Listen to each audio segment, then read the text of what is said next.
बिस्मिल्लाहिर्रहमानिर्रहीम। फेसबुक और यूट्यूब पर हमें देखने वाले तमाम बहन भाइयों को मोहब्बतों भरा सलाम। उम्मीद है कि तमाम दोस्त खैरियत से होंगे। दोस्तों, आज का जो नुस्खा है वो अठरा के हवाले से है। अठरा जितना भी पुराना होगा इंशाअल्लाह पहली 3 खुराकों से अठरा का खात्मा हो जाएगा।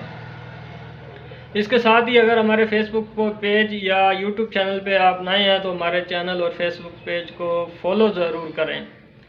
नाजरीन, आज का जो नुस्खा है बहुत ही अच्छा और मुजरब नुस्खा है। मेरे उस्ताद मोहतरम हकीम अमानत अली तबस्सुम साहब का ये नुस्खा है और मेरा एक मरतबा का मुजरब है।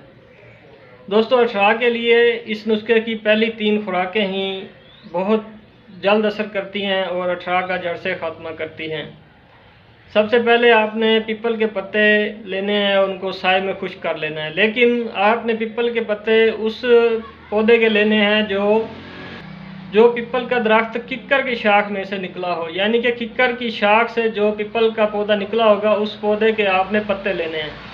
और एक बात का ख्याल ज़रूर रखना है कि जो किक्कर की शाख से पीपल का पौधा निकला है इसकी भी जड़ ज़मीन तक ना गई हो।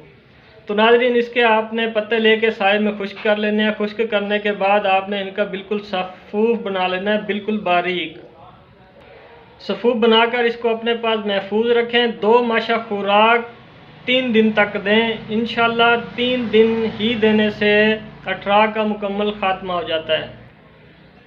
और ये 3 खुराक देने से पहले ये नोट कर लें कि हमल ना हुआ हो। हमल होने से पहले ही आपने ये 3 खुराकें देनी है। अल्लाह ने चाहा तो अठरा का मुकम्मल खात्मा हो जाएगा। दुआओं में याद रखिए। अल्लाह हाफ़िज़।